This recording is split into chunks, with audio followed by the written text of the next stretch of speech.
Coming in at number 10, we have Jay-Z. Can you become the king of the rap game without selling your soul to the devil? Well, probably, but people still think that Jay-Z must have made some sort of deal with the devil in order to make it to the top. There's a lot of hints of satanic symbols in his music videos, and people think that he is in the Illuminati. And this could be real. Maybe him and Beyonce are in a league of evil rich people who want to make the world fall apart so they can control it. But in order to think that Jay-Z is in the Illuminati and sold his soul to the devil, you have to believe in the Illuminati and you have to believe in the devil, and if you don't believe in either of those, Jay-Z is just a very successful guy. That's it. Coming in number 9, we have Johann Georg Faust. Now this one's a little bit of a weird one because it's hard to tell if a dude from the 16th century sold his soul to the devil because he actually put a pentagram on the ground, threw some goat's blood on it and did a little dance and sung a little song and then shook hands with the devil, or was it because he was just an astronomer and back then people thought that meant you worked with the devil. But this dude apparently worked with the devil to get his fame. The devil offered him 16 years at the top of the world of science. When his time came, the devil arrived and he renegotiated. He was able to squeeze out another 8 years out of the devil, and at the end of the 8 years, he would pass and everyone would say the devil took his soul. Now this is the part of the story that makes it seem like there could have been something to do with the devil going on. When he died, apparently there was an explosion of fire and all that was found was bits and pieces of his body. Now this could have been an experiment gone wrong that took place in Faust's home, but I don't know what kind of explosives an astronomer would be messing around with. People think that this explosion could have been the devil popping in and ripping his soul right from his body. Maybe he shouldn't have made this deal. Who knows? Coming in number 8, we have Tom Hanks. No way. Not Tom Hanks. There's no way that one of the nicest dudes in the world could have sold his soul to the devil. Well, let's look at the evidence first. He has not only been very successful in Hollywood, but he has also won many Oscars. That is supposed to be a sign that you're part of the Illuminati. He has a really rude son, and that might be because God has cursed him for worshiping the devil. I mean, that is probably just what happens when a kid grows up rich and his parents are too nice to put him in his place, but it also could be the work of God laying down his wrath. But even all of that doesn't mean he sold his soul to the devil so he could be rich through the Illuminati forever. But then people who love to dive deep into conspiracy theories say that Tom Hanks got coronavirus. So that means that he is a pawn in the Illuminati plan. He faked getting sick so that people would believe in the virus and they could continue to take over the world. Whoa! I love these sold your soul stories because they just get crazier and crazier. Coming in number 7, we have Urbain Grandier. It would seem that the devil's reaches far because he has even made a pact with a dude who was the Pope. Now, there isn't a whole lot of evidence that proves whether or not Urbain sold his soul before or after he was Pope, but there is a lot of evidence that this dude was up to some nefarious stuff. He would apparently host and had a number of sexual partners. There's stories of him torturing people who he didn't agree with, and he was also practicing witchcraft. There was a group of nuns that was said to have disrespected him, the Pope of all people, and he sent a demon after them to ruin their life. Well, unlike now, back when this dude was Pope in 1634, if people thought you were up to something with the devil, you would be done for sure. Enough people came forward and accused this guy of witchcraft that there was a trial. During the trial, there was a lot of evidence. There was a contract that had backwards writing on it, said to be the work of the devil, that had the devil's signature on it, or apparently it did. I'm not sure how they fact-checked that one, but many people came forward to disclose this guy's unpope-like acts, and eventually he was burned at the stake. My God. Coming in at number 6, we have Pope Sylvester II. 2 popes back to back. I think it's just salacious to say that a pope was in cahoots with the devil. That's why when you go through history you can find a few popes that have been called out for loving the Dark Lord. Now the difference with Pope Sylvester is that it wasn't that he was excessively rich or because he was involved in sinful acts, it was actually because he was too smart. This guy invented the pendulum lock and the hydraulic organ, and he was in contact with Eastern religions and peoples to get ideas of what they were doing over there so he could incorporate their brilliance into his own society. And because of this, people said he might have got his all-powerful mind from making a deal with the devil. I guess things never change, because now when someone makes it to the top, everyone says they're in the Illuminati. Coming in at number 5, we have Eminem. We all love the story story of someone starting at the bottom and now they're here. We love when people are the underdog and work their way to the top. We love how people can defy the odds and become one of the most influential people in the world. Well, that's until they're actually at the top. Then we want to bring them down because it must have been the devil that got them all the way up there. That's the story with Eminem. There have been countless accusations that the rapper made a deal with the devil to jump to stardom and forever be held as one of the best rappers of all time. This is from some of the imagery that you will find in his music videos, whether it's a goat's head, a triangle, a single eye, or many of the other objects that are related to the devil. Well, the rumors about him don't stop there. They also say that the real Eminem is dead, that when he fell out of the public eye for a bit, he pushed back against the Illuminati and no longer wanted to do their bidding. So they killed him and replaced him with a clone that they can control, and that's where he got his perfect beard from. Coming in at number 4, we have Jaden Smith. Can you pass down a deal with the devil to your kids? Like kind of grandfathering them into the product like an old phone contract? Is that possible? Can you do that? I don't know how the devil works. I'm not famous enough to get in contact with him. But apparently Jaden Smith has been gifted the allegiance to the devil through his dad. People base this off of Will Smith's fame and the fact that Jaden has some strange beliefs about the world. He's very interested in a thing called orgos. It's a strange culty belief that the world is governed by positive and negative forces that we can't see. That kind of sounds like midichlorians from Star Wars. But people think that he's using a demonic subsect to try and get people into the Church of Satan. Coming in at number 3, we have Katy Perry. If you become a massive celebrity, there's only one answer, and that is the Illuminati. There's no other reason you could make it to the top. Well, for Katy Perry, that's what everyone thinks. There is a ton of stuff we could pull from, but her biggest one is the music video Dark Horse. Because if any celebrity does anything that even comes close to resembling a pyramid, you better believe that conspiracy theory people are going to come running for it. And of course, this music video has an Egyptian theme, meaning that she must have sold her soul to the devil. There was also the time she performed at the Grammys and they had her in a witch's theme with a massive crystal ball. This means that she was of course doing a satanic ritual in front of the whole world. I mean, what else could it be? Coming in at number 2, we have Oliver Cromwell. Cromwell was a fading politician and commander in the 17th century. Every champion must fall, and usually they don't get back up after their time has come. But with Cromwell, it was quite the opposite. He was able to have a second breath in his career. He was able to stand in the limelight once more. He was able to have all the people clamor at his feet and become the top dog once again. This second run at life saw him become a prominent political figure and a very skilled tactician. While this was probably hard work and intelligent moves, most people wrote this off as the man selling his soul to the devil. Now, the backing to this theory comes from the legend about him when he dies. There was apparently a storm that came over the city and was raging the entire night.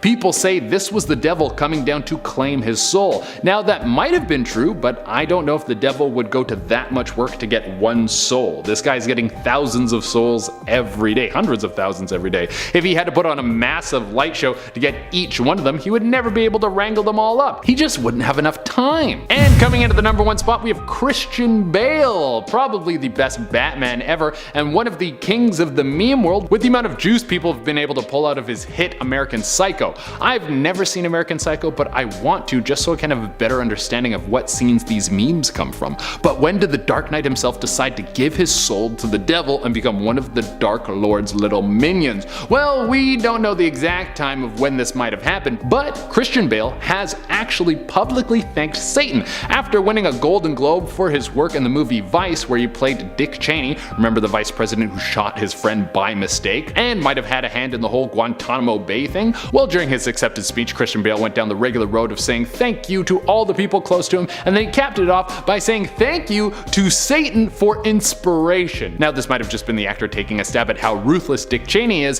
saying that the man is actually the devil, or maybe he was actually thanking the devil for giving him the juice he needs to do what he needed to do to play the role. Like the devil materialized in his room and helped him go over lines. If that is the case, the devil doesn't seem like that bad of a dude. Coming up in our number 10 spot, we have Jack Parsons. Known for being an American engineer, Jack Parsons was alive from 1914 to 1952. He grew up reading sci-fi stories about rocket ships and people going out into space. Apparently, when he was 13 years old, he planned to sell his soul to the devil in exchange for a real live rocket ship. Of course, it didn't work out, but he didn't let it discourage him, and as he grew older, he tried to create a rocket engine powerful enough to travel to outer space. Apparently in his 20s, he began to follow occult leader Aleister Crowley, and he attempted at doing a spell himself called the Babylon Working. This spell was supposed to help him summon a goddess by the name of Babylon that would help men go to the moon someday. Jack ended up inventing jet fuel that is used by NASA even today, so arguably his spell worked. Or perhaps the devil helped him out and he actually sold his soul without knowing it. I guess we'll never know. In our number 9 spot, we have Robert Johnson. Robert Johnson was a very known guitarist of his time. Robert was alive from 1911 to 1938. Not a very long life, and it's probably because the devil said to him, "Come home, my child." Or so I imagine. Word on the street is that he apparently grew up quite poor and wanted a prosperous life, and so he went to the crossroads of a major highway and made a deal with the devil himself. He wrote a song called Me and the Devil Blues, where he talks about walking alongside with the devil. So honestly, that's all the proof I need. He died at only 27 years old, and his music became quite popular after his passing. He apparently was forgiven for his sins after he passed, and was then allowed to be buried in the Mount Zion Missionary Baptist Church in Mississippi. In our number 8 spot, we have Bob Dylan. Okay, so I know what you're thinking. Bob Dylan, Melissa, the musical icon. Do you really think he sold his soul to the devil? Look, I'm just here to present the evidence. You can decide, you can speculate. There is some evidence that points to this being a possibility, and even I'm quite shook. You may or may not know of the song he wrote called Crossroads, where he tells the story of him being at a crossroads with his soul. In the song, he talks about falling to his knees and pleading to the Lord to save his soul. But then he also says, "And I'm standing at the crossroads, believe I'm sinking down." Sinking down into the fiery pits of hell, perhaps? Some speculate that this crossroads that he is referring to is the same crossroads where Robert Johnson supposedly offered his soul to the devil. Apparently in an interview once while talking about the song, Bob is quoted as saying, "I made a bargain with it a long time ago, and I'm holding up my end." Whatever it is, we never found out, but since he sunk down, I'm going to say that it was probably with Lucifer himself. In our number 7 spot, we have Niccolo Paganini. I really tried with the accent. Born in Italy in 1782, Niccolo was known for being a professional violinist. By the age of 12, he was already touring and doing shows, and by 15, he went on a world tour. Apparently his mom was such a hardcore stage mom that people of the time believed that she summoned Satan to make sure her son sold out concerts.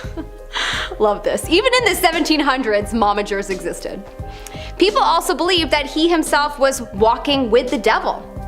Probably a bad rumor because he was so talented, and jealousy probably took over his competitors of the time. But maybe there was some basis for this, as he was said to have abnormally long fingers that moved so quickly, and his skin was very rubbery-like. There are medical explanations for this today, but perhaps people of the time thought that they were witnessing a magical being of some sort, and that's why they attributed it to the devil. Apparently on his deathbed, he freaked out when a Catholic priest came to pray for him, and he said that he would be saved, and for the priest to leave. Spoiler alert, he was not saved, but this last act was all people needed to hear to confirm their speculations. In our number 6 spot, we have Jimmy Page. Yep, another one that I find surprising, but honestly, I'm more of a pop hip-hop listener, so it's not surprising that I'm a little ignorant to the goings-on within a hardcore rock band, so yeah. Jimmy Page was the guitarist for the band Led Zeppelin. Apparently he was very interested in occult teachings, and specifically by the famous occultist Aleister Crowley. He was such a huge fan that he ended up buying Aleister's home in Scotland. He would relay stories about scary sounds he would hear in the house and of how people had died there.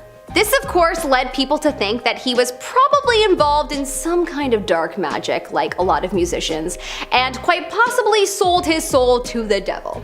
Because of his reputation, people began to believe the other band members were Satanists as well.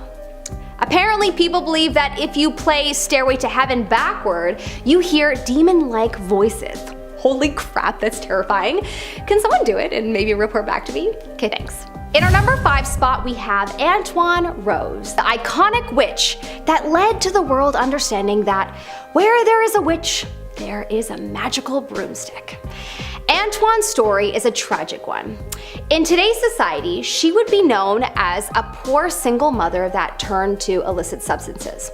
But in the year 1477, the world was much different. Apparently, Antoine was convinced that another witch tried to kidnap her son, but her and her son stabbed the witch in the arm to stop her. Witnesses of the time swore that she spoke to the devil, asking him for help, most likely in a trance-like state from an illicit substance, but again, this was a different time. These witnesses watched her slather on an ointment on a broomstick and placed it in between her legs. Apparently, the ointment was a psychedelic herb that can only be absorbed through the skin, so it makes sense as to why she maybe did it this way. Anyways, long story short, she was accused of being a witch, and she eventually confessed to working with the devil. But when you think about it, she probably did think that she had been working with the devil because perhaps she had a weird trip where she believed she spoke to a spirit, and if she didn't have anyone to say, "Hey gal, that's totally normal when you have a crazy trip," like the thousands of people online seem to say, then she props did think she was crazy and that she had talked to the devil. In our number 4 spot, we have Gilles de Rais. You may recognize this famous French name as he was a knight that fought alongside Joan of Arc. He was very close friends with Joan and took it very hard when she was kidnapped and burned at the stake. Apparently, after her death, he turned to alchemy and became fascinated with the idea of eternal life. Over the years, he had grown to be one of the richest people in France, and it was said that the Catholic Church was wanting money from him. Ignoring this request, he actually decided to put on a play, but this wasn't just any play, it was a major production with paid actors and set builders alike. It has been said that the church was furious about this, and so they marketed him to the public as a serial killer and convinced them that he worshipped Satan because he practiced alchemy. He was sentenced to death, and afterwards, all of his assets were seized by none other than the Catholic Church. Wow. Look, there's good and bad people in every place of the world, and there's good and bad people that practice every religion. But it just hurts my soul when I hear stories like this because I'm sure there are tons of good Catholics of the world, and this kind of story paints them all as bad. So why do the bad guys always ruin it for everyone else? In our number 3 spot today, we have Giuseppe Tartini. Excuse me as I butcher these Italian names. Give me a pass, I'm British. Just love me. Giuseppe Tartini is known for being a famous Italian composer and violinist. He was more specifically known for being able to play a song that is so complicated, many people today can't even play it. The song is called The Devil's Trill Sonata, and it is a song that he composed after he was apparently woken up by the devil himself. The devil was sitting on the edge of his bed and playing his violin. Apparently, after that night, he could magically play trills that are almost impossible for people to play. So naturally, everyone assumed that he made a deal with the devil. I believe it. In our number 2 spot, we have the Salem Witches. Okay, so if you don't know about the Salem witch trials, you should definitely do some Googling tonight after this because this is some juicy history. In the late 1600s, there were many women who were said to be friendly with the devil in Salem, Massachusetts. The people of the town drank some kind of marketing Kool-Aid and were convinced that certain citizens had powers and did rituals in the woods. A total of 25 people lost their lives during these trials, and of course, these accusations were never proven, and many years later, it was discovered that it really was a lie that spread like wildfire. A super sad story and a pretty crazy part of American history. In our number 1 spot, we have Aleister Crowley himself. Known for referring to himself as the Beast or the Antichrist, Aleister Crowley is a very famous occult leader and magician. He is also known for having occult gatherings where people were encouraged to explore each other naked while they would do rituals. He was kicked out of Italy in 1923 for word of these gatherings had gotten around.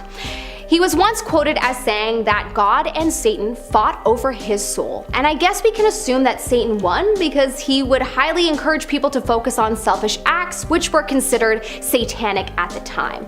Or perhaps still is, depending on who you ask and what religion you were brought up with. Crowley was known for saying, "Do what thou wilt," which basically means do whatever you want in life. That is exactly what is promoted in society today, so perhaps maybe he was just a forward thinker of the time.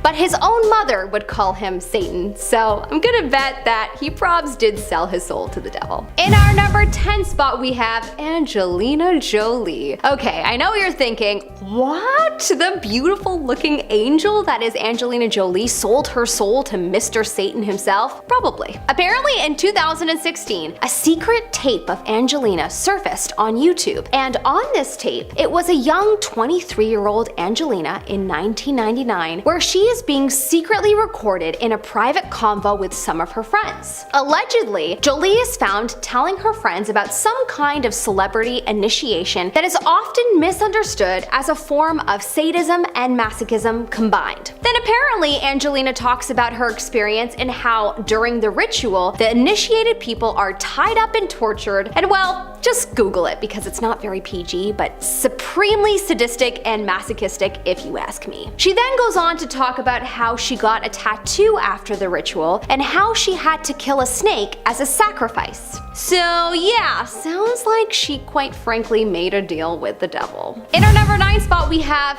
Katy Perry. Yikes, I hate putting her in this list, but I have to acknowledge something that she did say that does make people suspicious of her. It has long been rumored that celebrities sign contracts with the devil in order to establish themselves in Hollywood, and so it may not surprise you to hear of Katy Perry saying that she sold her soul to the devil. Yes, one could argue it is an expression, but that expression came from somewhere, and her words came from somewhere. Either she believes that she makes music that she doesn't really love because someone is telling her to, which sounds like low vibes to me, or she literally sold her soul to the devil himself. When asked about her first album, which was a gospel album, Katy is quoted as saying, "Yeah, I released a gospel record when I was 15 because I grew up in a household where all I ever did was sing the gospel music, and my parents are both traveling ministers. And so I kinda sang about what was going on in my life at 15. And that's how I got introduced to the music industry. I swear I wanted to be like the Amy Grant of music, but it didn't work out, and so I sold myself to the devil." Coming up at our number 8 spot we have Michael Scott. No, not Michael Scott from The Office. That great beautiful angel would never sell his soul to the devil. This is Michael Scott from the year 1175. Yes, a very, very long time ago. Michael studied at Oxford and traveled around England until he planted his roots in Sicily and became the court astrologer to Frederick II.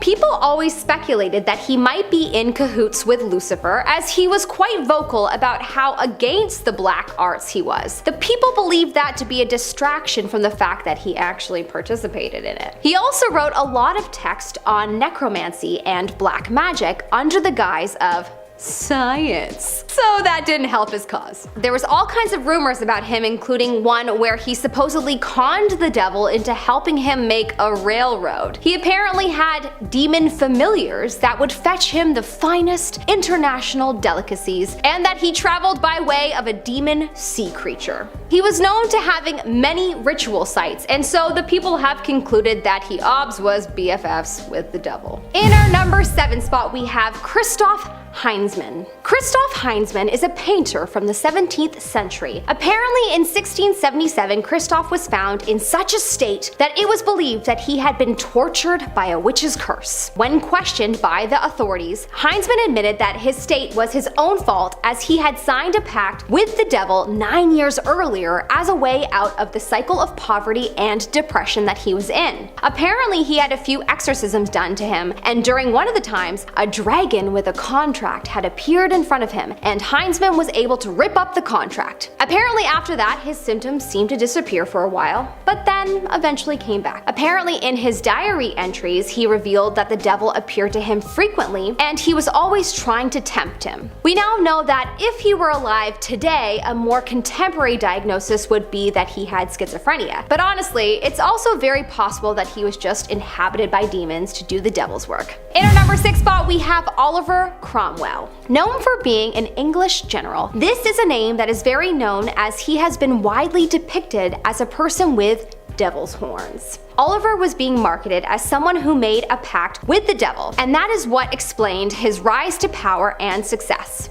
Naturally. When he passed in 1658, there was a massive storm with such crazy winds that the people said that it was the devil coming to claim his soul. The winds were so strong that they were named Oliver's Wind. Eventually, his name became a part of a tale that people told children to get them to behave. Be good or the ghost of Cromwell will drag you to hell. In our number 5 spot today, we have Roger Bolingbroke. In the 1400s, Roger Bolingbroke was accused of casting a horoscope that predicted the death of King Henry. Roger admitted to the public that he had been dealing with the devil and was being encouraged by the Duke of Gloucester's wife Eleanor, aka the 1400s version of a clout chaser. Apparently, she urged Roger to perform black magic for her to help her social standing and help her rise to the top. Did I say clout chaser? I meant a historical queen. In any case, Roger confessed, so we're pretty positive he made a deal with the devil. But it didn't save him, as he was eventually hung for his crimes. In our number 4 spot, we have Paulo Gil. Some very old journals in Brazil were discovered talking about a man named Paulo Gil, who was a sorcerer who apparently sold his soul to the devil for his magical powers. The author of the diaries that went by the name Batista spoke about how Gil set his sights on a slave, and the slave owner needed to have an exorcism following the interactions with him. He wrote that Gil and him were at a crossroads when 7 shadowy figures accompanied them. Batista apparently fled,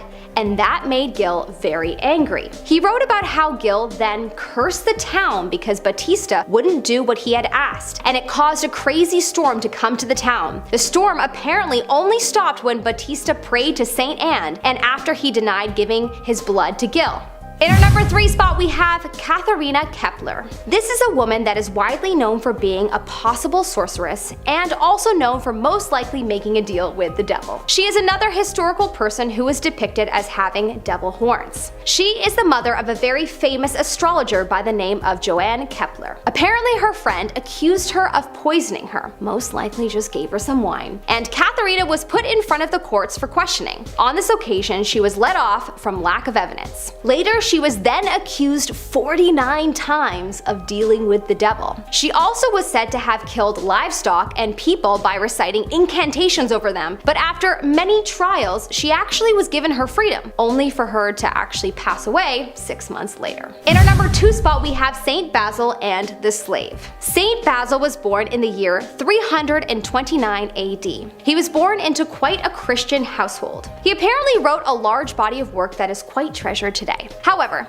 it's quite possible that he came in contact with the devil at least on one account and had met someone who sold their soul to the devil. It was said that he was apparently approached by a woman whose husband sold her soul to the devil and was now his slave. Apparently this man had made a contract with the devil to marry the woman he loved. The devil followed through and he did marry her, but then the man became a slave to the devil. Saint Basil prayed for this man and the contract was delivered by the wind, and Saint Basil was able to tear it up and release the man. So the man got what he wanted, got to marry his love, and got to be freed of the devil. In our number 1 spot, we have Lady Gaga, another Hollywood insider who has ties with the devil. Allegedly, Lady Gaga has been quoted as saying, "I deeply regret selling my soul to the dark forces of the Illuminati organization." Okay, so when I hear that, I think, this girl is just memeing us. But apparently in her documentary entitled Gaga 5'2", Gaga speaks about how she was inducted into the Illuminati and how she sold her soul to the devil. She's quoted as saying, "I had just been on stage.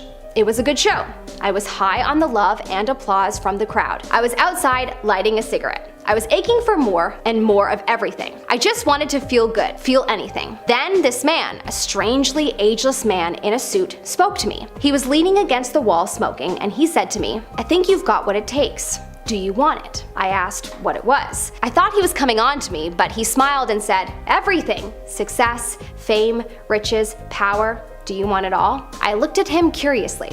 I couldn't work it out. Then he just stood there and sang one of the songs from my routine earlier. It was otherworldly. I stared at him like he was a dark jewel drenched up from the deepest ocean. I got down on my knees and asked him who I should praise. I looked him right in the eye and told him I wanted it all. I told him I'd do anything. And I bet you anything is what she did. Starting off this list in our number 10 spot, we have Elvis Presley. There have been rumors and conspiracy theories surrounding Elvis Presley's success and his alleged deal with the devil to achieve fame and fortune. Some fans and theorists believe that Presley's success was not solely due to his musical talent, but rather his involvement in the occult and the supernatural. One of the most prevalent rumors surrounding Presley's alleged deal with the devil is the fact that he was born a twin, but his brother Jesse Garon was stillborn. According to the rumor, Presley made a pact with the devil to trade his twin brother's life for his own success. I personally think that that is a particularly cruel rumor and conspiracy, and am much more on the side of those who believe that Presley's interest in mysticism and the occult was evidence of his involvement in dark practices. Some point to his love for black magic and spiritualism as proof that he made a deal with the devil. Despite the persistent rumors, there is no concrete evidence that Elvis Presley ever sold his soul or made a deal with the devil. These rumors are likely just a product of his enduring fame and the allure of the supernatural. In our number 9 spot today, we have Justin Bieber. I'll be honest, I am a believer, so it was news to me when I found out that some people think he too has sold his soul. Some have pointed to his music videos and lyrics, as well as his public behavior and controversial actions as evidence of his supposed pact with the devil. People believe that Bieber's meteoric rise to fame and success at a young age was too sudden to be natural, and that he must have made a deal with the devil to achieve it, while others point to his lyrics, music videos, and imagery, which they believe contain hidden symbols and messages associated with the occult. Many of these claims are most likely the result of speculation, rumors, and conspiracy theories fueled by Bieber's controversial personal life and the internet's tendency to spread sensationalized stories, but hey, who am I to say for sure? In our number 8 spot today, we have Elizabeth Bathory. Elizabeth was a Hungarian noblewoman who lived from August of 1560 to August of 1614. She was born into one of the oldest and most powerful families in Transylvania, and she was well educated and ran various estates and bore many children. Oh, and this is all happening while she is also killing young women and bathing in their blood. Yeah, weird and gross, and also terrible. Elizabeth is known for killing her servants and bathing in their blood as she believed it would keep her young. Not only this, but she is also said to have made a deal with the devil in order to gain this sort of power. All accounts of Elizabeth remember her as a terrible, evil person. It is said that her number of victims most likely ranges somewhere from 175 to 200, but some people claim that it might be as many as 600. It is no wonder she is referred to as Countess Dracula. In our number 7 spot today, we have Madonna. Madonna has been accused of making a deal with the devil for her success and longevity in the music industry. The rumors have persisted over the years due to her use of provocative and controversial imagery in her performances, as well as her supposed connections to secret societies and the occult. Some people believe that her massive success in the music industry and her often controversial behavior are all signs that she made a deal with the devil. Others point to her use of religious imagery in her music and performances, which they believe is a deliberate attempt to subvert traditional religious values. Some people just can't get over that the girl wants to have fun, and she's been having fun in the public eye for decades now. I get it, Madonna gets a little carried away from time to time, but that doesn't mean the woman sold her soul.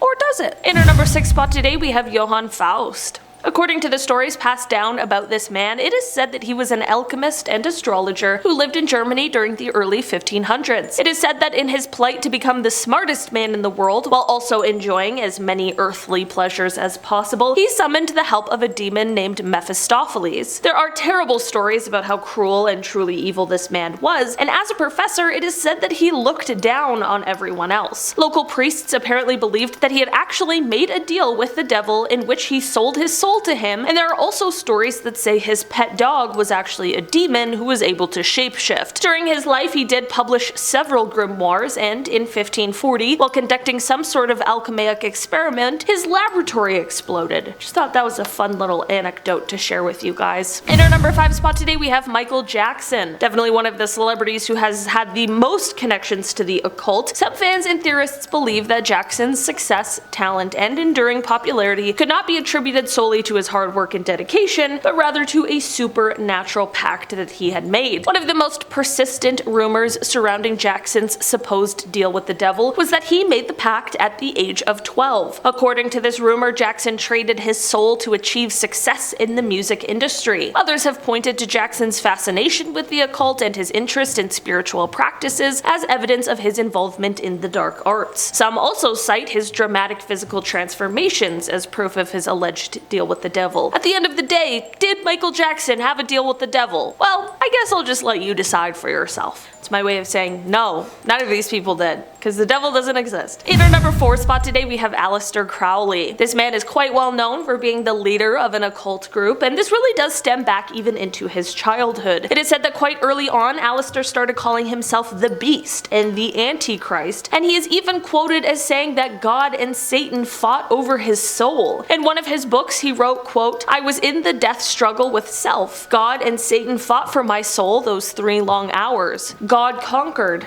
Now, I have only one doubt left. Which of the twain was God?" Many people believe that perhaps he made a deal with Satan, but it is possible that these are just rumblings based on Aleister's teachings and beliefs. In our number 3 spot today, we have Beyonce. Queen Bee, an absolute living legend. Like her husband though, who we spoke about on part 1, Beyonce has also been accused of being a member of the Illuminati and selling her soul for fame and fortune. The claim that Beyonce sold her soul is a conspiracy theory that has been circulating online for several years. However, there is no evidence to support this claim. Just don't want the bee people to come for me. The belief that Beyonce sold her soul likely stems from her success, which some people may find hard to believe without a supernatural explanation. I do understand that one. I mean, did you see Homecoming? Additionally, her music and performances often incorporate religious and spiritual imagery, which may further fuel the rumors. Also forgot to include that people think she's a part of the Illuminati. Okay? That's important. People think that she is directly related to a satanic organization. The success of talented and hardworking individuals like Beyonce is typically the result of dedication, perseverance, and talent, but some people just swear it's soul selling. In our number 2 spot today, we have Theophilus of Adana. For this one, we are taking it back a little bit, all the way to 538 AD. Theophilus of Adana was a cleric in the Roman Catholic Church. So basically, one day he was elected to become the new bishop, but he ended up denying the offer, as it is said that he wanted a more priestly sort of position instead of one with all of that power and responsibility. It is said that he wanted the position of archdeacon, which would have seen him controlling where the donation money went. So apparently, in passing on this bishop position, he thought that if he gave this bishop position to his rival, then his rival should at least be grateful enough to give him the position he wanted. But of course,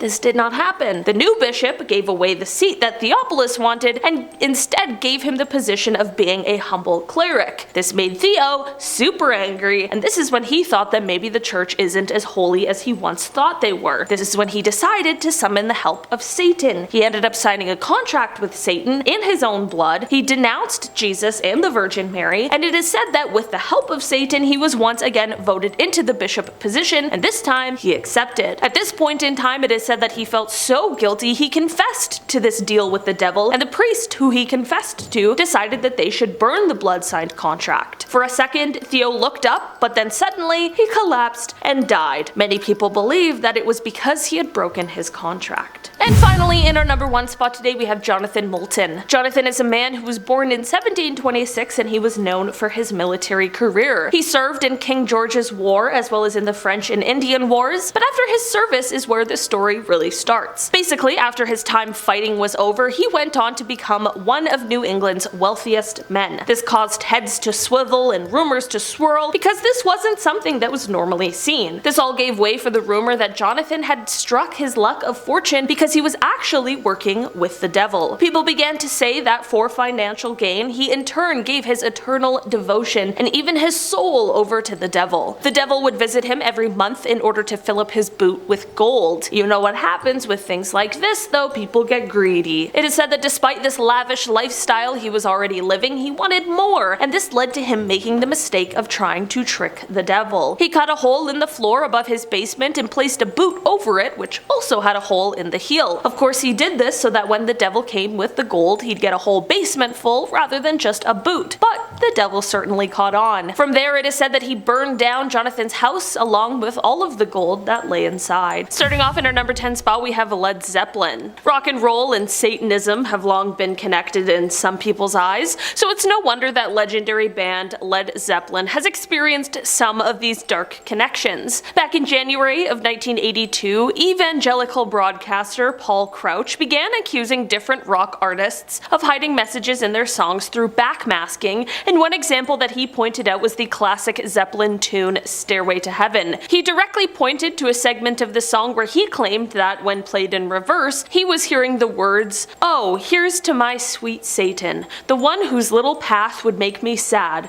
whose power is Satan. He will give those with him 666. There was a little tool shed where he made us suffer, sad Satan." Since this accusation of satanic messages, this has definitely become one of the most famous instances of alleged backmasking, which has only added to the legacy of Zeppelin. In our number 9 spot today, we have Bob Dylan. Not necessarily who I expected to put on this list, but there was an interesting interview back in 2004 that made many people speculate that the musician might have sold his soul. In the interview, he was explaining that he owes his years of fame and success to a deal he made. The interviewer asked, "Why are you still out here?" To which Dylan replied, "It goes back to that destiny thing. I made a bargain with it, you know, long time ago, and I'm holding up my end." The interviewer, of course, had to follow up on what that cryptic message was, so he asked, "What was your bargain?" Dylan replied, "To get where I am now." The interviewer asked, "Should I ask who you made the bargain with?" He replied, "With the chief commander." The interviewer clarified, "On this earth?" To which he answered, "In this earth and in a world we can't see." I can totally see why some people decided to draw their own conclusions from this. I mean, it sounds like he is basically speaking in riddles. While he doesn't outright say that he sold his soul, some believe that this is what he was trying to say in that interview. In our number 8 spot today, we have Ozzy Osbourne.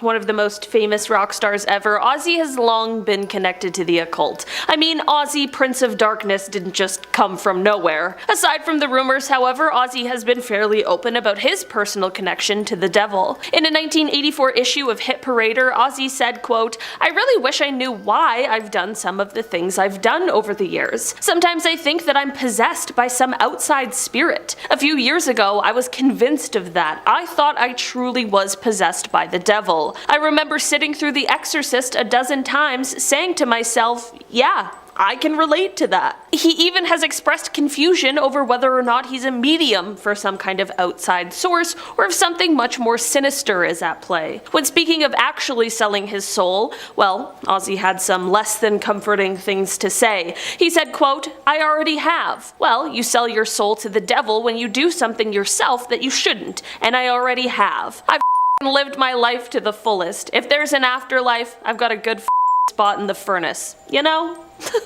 I'll see you there, Ozzy. In our number 7 spot today, we have Jay-Z. Rapper Jay-Z has long had some interesting stories and conspiracies surrounding him, including his alleged connection to the Illuminati. You know, this secret society that conspiracy theorists claims possesses this crazy, unknowable power. People often make this connection with a lot of people in the rap and hip-hop industry, but it happens to Jay-Z often due to him referencing the devil multiple times in his music videos. I mean, especially in the song Lucifer. People also make connections to certain imagery shown in his music videos and even in his merch, or the things he wears himself as well, to things like the occult and Satan himself. Whether it's a pentagram, the all-seeing eye, or the phrase, "do what thou wilt," it seems as though Jay-Z has some people in a satanic panic. In our number 6 spot today, we have Robert Johnson. Well known for being one of the most incredible guitar players of all time, Robert was one of those people that some members of the public simply just just couldn't see how he was so talented, so of course that led to some extremely haunting rumors swirling about him. Some people claimed that he was only able to gain his talent through supernatural means, which many claimed was by way of the devil. Story goes that Robert headed to the crossroads where the devil took his guitar, tuned it, and showed him how to master the blues. Unfortunately, however, with this eerie tale comes a very tragic end. Some say that in exchange for his abilities, Robert had to offer the later half of his life. He exchanged much of his life in order to make this deal. Sadly, Robert would pass away at the exceptionally young age of 27. Many claim this was actually due to a poisoning made by a jealous man. Whatever the real story behind his life, talents, and tragic death, the legacy of Robert certainly lives on. He was an incredibly prolific musician who left behind quite the record collection. In our number 5 spot today, we have Niccolo Paganini. Niccolo was a professional violinist who was born in 1782. His parents began to send him to lessons when he was just 5 years old, and by age 15 he was already touring the world because he was so talented. What's interesting about Niccolo and his story, other than his obvious musical genius however, is the rumors surrounding his talent and subsequent recognition. According to some, people believe that his own mother summoned the devil in order for her son to be the extreme talent that he was. There are many modern diagnoses that could potentially explain some of what made Niccolo so talented, and I mean, we all know quite well that sometimes people are just born with extreme talent, but of course, in the early 1800s, people and their imagination certainly ran wild. The final reason why people believe Niccolo may have made a deal with the devil is because shortly before his death, Niccolo was quite sick. The doctors had a feeling he was nearing death, so they sent in a priest to pray over him. When Niccolo first saw the priest, it is said that he freaked out and sent the priest away. Many people believe that him pushing the priest away was only a confirmation of the fact that he was working with the devil. In our number 4 spot today, we have Giuseppe Tartini. Okay, so this story is one that is kind of similar to Niccolo's, but even more strange. Giuseppe was an Italian violinist and composer who lived during the 1700s. He went on to compose a song called The Devil's Trill Sonata, and not only this, but he also claimed to wake up one night to find Satan sitting on the edge of his bed playing the violin. It seems as though the devil really likes violins, apparently. What's extremely curious is after this alleged encounter, it is said that Giuseppe's violin skills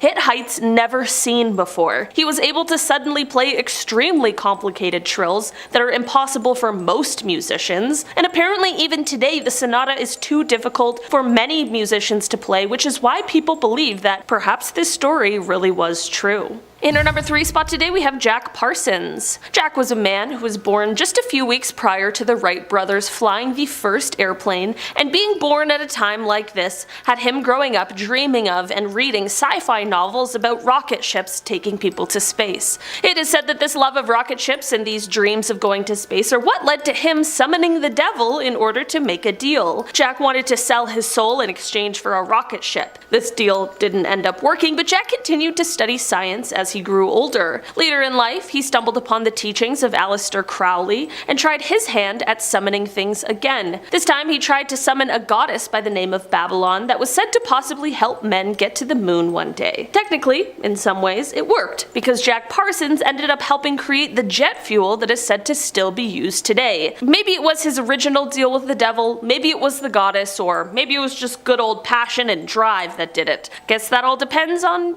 what you believe. In our number 2 spot today, we have Christoph Heismann. Back in 1677, Christoph was an artist who was working on a castle in Austria. He was so talented at his job that he had been commissioned by the nobles to do this work. There were rumblings about how he may have sold his soul to the devil, but no one was sure of it until it was said that Christoph confessed. He said he had 9 years prior and that he regretted it very much now and actually wanted an exorcism. They demanded to know if he was a practicing witch, but in the end it was decided that he was not, and that instead the devil just had a very strong hold on him. The local priest began giving Christoph exorcisms, and during these sessions, Christoph explained that he had these intense visions where he was coming face to face with the devil, who was in the form of a dragon. The dragon was holding the contract that held Christoph's soul, and this is when he was able to rip it out of the dragon's talons. When he woke up, it seemed as though he was cured. After this, he began painting pictures of the devil, and he even painted a story with multiple multiple panels that told the story of how he sold his soul and how they helped him to get it back. In our number 1 spot today, we have Antoine Rose. This woman from the 15th century is often credited with our modern day image of a witch riding a broomstick. She became known as the Witch of Savoy, and she is said to have confessed to regularly meeting with the devil. I mean, let's be honest, history doesn't exactly have a good record with those accused of witchcraft, so it isn't quite clear if this deal with the devil was real, or if perhaps Antoine could just add 1 + 1, and then suddenly she was accused of being a witch and had to find a way to try and defend herself. Legend goes that she was in a position where she was in dire need of money, and when she asked her neighbors for help, they led her to a group of people who convinced her to ask the devil for help. When the devil appeared, he agreed to help, of course, in exchange for her rejection of God and her promise to worship him. Story has it that she said the devil had a low, raspy voice when he appeared to her in human form, and she also apparently said that she was quite afraid of him. Can we really blame her? Starting off this list, in our number 10 spot, we have Ariana Grande. This is a terrifying paranormal encounter had by the super sweet Ariana Grande. Back in the Yours Truly era for the star, while in Kansas City, she and some friends took a visit to Stull Cemetery, which legend claims is one of the gates to hell on earth. This turned out to be a more haunting visit than the group had bargained for, however, as the singer recounted that suddenly they, quote, felt this sick, overwhelming feeling of negativity over the whole car, and we smelled sulfur, which is the sign of a demon, and there was a fly in the car randomly, which is another sign of a demon. I rolled down the window before we left and said, "We apologize, we didn't mean to disrupt your peace." Things only got more spooky for Ari though when she later tried to send her manager a picture of the cemetery. This photo she attempted to send came back with an error saying that the file couldn't be sent due to the fact that it was 666 megabytes. In our number 9 spot today, we have Miley Cyrus. In an interview with Elle UK, Miley Cyrus opened up about a haunted apartment that she and her family stayed in during her 2009 European tour. She said, quote, "It was seriously so terrifying. It used to be an old bakery and they turned it into an apartment building, and I was having really crazy dreams and really scary things, and one night my little sister, it sounds crazy to tell you, but she was standing in the shower and all of a sudden I hear her scream. I run in there and the water had somehow flipped to hot, but it wasn't like the water had just changed, the knob had turned, but she hadn't turned it and it was burning her. She was really red." She continued on with the chilling tale by saying, quote, "Before I felt this, I thought I had seen a little boy sitting on the sink watching me take a shower, so I felt really freaked out. I was sitting there the next night, and maybe I'm crazy, but I could have sworn I could see this little boy sitting there on the sink caking his feet. My mom was getting mad that we were looking into it because she thought it was going to scare Noah, so then my aunt, who we hadn't told about this, comes in and she starts freaking out. She's like, I have no idea what happened, but I left the apartment and I came back and all of the doors and windows were open. I locked the apartment." She finished off her creepy story by saying that there were a few more strange things that happened, and this all was enough for her to swear off ever staying in that place again. Miley believes the haunting ties back into the history of the building and says that the apparition she saw matches up with who once lived there. In our number 8 spot today, we have Adele. The haunting story of Adele starts off when she decided that she had had enough of fans and paparazzi outside of her London home, so she decided to purchase and move to a new home in Sussex. This house, in its past life before housing the Grammy Award winner, is said to have been a convent. Despite the change, Adele continued to be visited by people she didn't want in her home, but this time the visitors were otherworldly. The singer claimed that she began to hear noises that she was unable to find the source of. Things in her home also began to fall for seemingly no apparent reason, and apparently these paranormal encounters made Adele so unsettled that she had to hire a bodyguard to stay in her house full time. Hopefully these plaguing hauntings have since stopped, but only Adele knows for sure. In our number 7 spot today, we have Ozzy Osbourne. One of the most famous rock stars ever, Ozzy has long been connected to the occult. I mean, Ozzy, Prince of Darkness, didn't just come from nowhere. Aside from the rumors, however, Ozzy has been fairly open about his personal connection to the devil. In a 1984 issue of Hit Parader, Ozzy said, quote, "I really wish I knew why I've done some of the things I've done over the years. Sometimes I think that I'm possessed by some outside spirit. A few years ago, I was convinced of that. I thought I truly was possessed by the devil. I remember sitting through The Exorcist a dozen times, saying to myself, myself, yeah, I can relate to that. He even has expressed confusion over whether or not if he's a medium for some kind of outside source or if something much more sinister is at play. When speaking of actually selling his soul, Ozzy had some less than comforting things to say. He said, quote, "I already have. Well, you sell your soul to the devil when you do something yourself that you shouldn't, and I already have. I've lived my life to the fullest. If there's an afterlife, I've got a good spot in the furnace. You know?" In our number 6 spot today, we have Post Malone. Good old Posty has probably one of the most famous celebrity haunting stories, and it all started with a visit to ghost hunter Zach Bagans' museum. Within the museum was an old wine box that is said to hold a Dybbuk, which in Jewish mythology is a malicious demon. This box had come to the museum after the previous owner bought it on eBay and had some really horrible things happen to him and his family afterwards. These included reports of him having really horrific nightmares, and this extended to anyone else who touched the box, and sometimes even those who had just been around it. Even worse, his own mother had a serious medical emergency after he had given this box to her. This is all to say, the haunted item showed up in the Bagan Museum, and then 2018 rolled around and Post Malone decided to take a haunting tour of the occult collection. During this tour, Post Malone reached out and touched the box, and, well, he has been dealing with the consequences ever since. These are said to include the same horrific nightmares detailed by the box's previous owner. In our number 5 spot today, we have Bob Dylan. Not necessarily who I really expected to put on this list, but there was an interesting interview back in 2014 that made many people speculate that the musician might have actually sold his soul. In the interview, he was explaining that he owes his years of fame and success to a deal he made. The interviewer asked, "Why are you still out here?" To which Dylan replied, "It goes back to that destiny thing. I made a bargain with it. You know, long time ago, and I'm holding up my end." The interviewer, of course, had to follow up on that cryptic message, so he said, "What was your bargain?" And he replied, "To get where I am now." The interviewer asked, "Should I ask who you made the bargain with?" And he replied, "With the chief commander." The interviewer clarified, "On this earth?" To which he answered, "In this earth and in a world we can't see." I can totally see why some people decided to draw their own conclusions from this. I mean, it sounds like he's basically speaking in riddles, so while he doesn't outright say that he sold his soul, some believe that this is what he was trying to say in that interview. In our number 4 spot today, we have Mike Colter. You might know Mike Colter as he plays Luke Cage in the MCU, but what you might not know about the actor is a very ghostly encounter that he had. Back in 2019, Mike was on Kelly Clarkson's show, and while on the show, he had an eerie tale for the audience when he said, quote, "I'm from the South, and there's a lot of things that happened in the South that don't happen anywhere else." Of course, Kelly inquired further, and that is when the star revealed a reoccurring moment that he claims happened, quote, "night after night." His mother basically explained it to him as a spirit being attracted to his energy.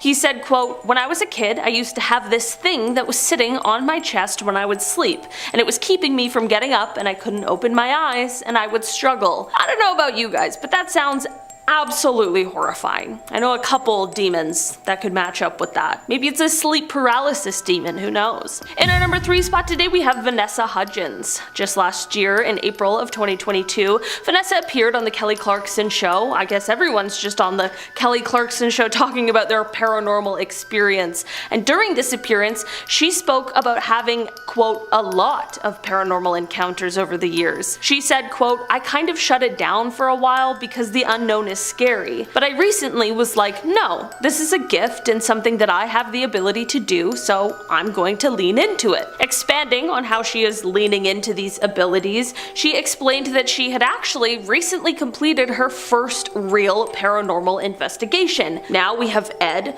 Lorraine, and Vanessa. During this investigation, she said she met a very playful ghost at the site of a cemetery. I mean, I guess it's not like a malicious spirit. She said that she was able to speak to this ghost using a spirit box, and that after introducing herself, the ghost replied and repeated the names back to her. Maybe this year we'll see Vanessa diving even further into the paranormal, the occult, and all of these otherworldly beings. In our number 2 spot today, we have Courtney Cox. Back in March 2022, former Friends star Courtney Cox shared a harrowing experience she had that led her to go as far as to sell her house. She said, quote, "I didn't believe at first, But I lived in this house in Laurel Canyon, which is in LA, obviously, and it was Gypsy Rose Lee's house and Carole King's. She went on to say, quote, "So Carole King came over to my house and she said that there had been a divorce that was really ugly and that there was a ghost in the house. And I was like, yeah, whatever. But other people would stay there with me, like friends of mine, and they said they felt an encounter with a woman who was sitting on the edge of the bed." Despite these tales from her friends and even doing an actual seance with Carole, Courtney still wasn't really a believer of the supernatural. This all did eventually change, however, and it happened when a UPS worker came to her house. Quote, "I was at the house one day, not being a believer. The doorbell rang, it was a UPS guy or something, and I opened the door and he said, 'Do you know this house is haunted?' And I go, 'Yeah, why? Why do you think that?' And he goes, 'Because there's someone standing behind you.' And I was like, let's sell. She said she quickly put the house up for sale. After that, and that she, quote, couldn't sleep there alone ever again. And finally, in our number 1 spot today, we have Cynthia Rowley. So there was a show called Celebrity Ghost Stories, and in an episode, Cynthia Rowley showed up to share her haunting tale. The designer recalled a spooky tale that took place at her estate, which is located in Greenwich, Connecticut. She explained that there was a, quote, ghost-like feeling in the house, which certainly is an eerie feeling, but soon a feeling turned into something a little bit more tangible. Eventually, Cynthia began seeing a sort of apparition in the corner of a room in the home. This apparition appeared as a woman who was wearing a sort of scarf over her face. This is all chilling enough, but things only got worse when Cynthia had to escape a fire in her home. She did, thankfully, and was fine, but then the local fire chief told her something she hadn't previously known. The woman who once owned the home she now lived in was called the, quote, diamond match heiress who was badly burned in a blaze. Seems like Cynthia may have been haunted by the previous owner of the house, and not just in like a tacky decor kind of way, I mean like for real haunted.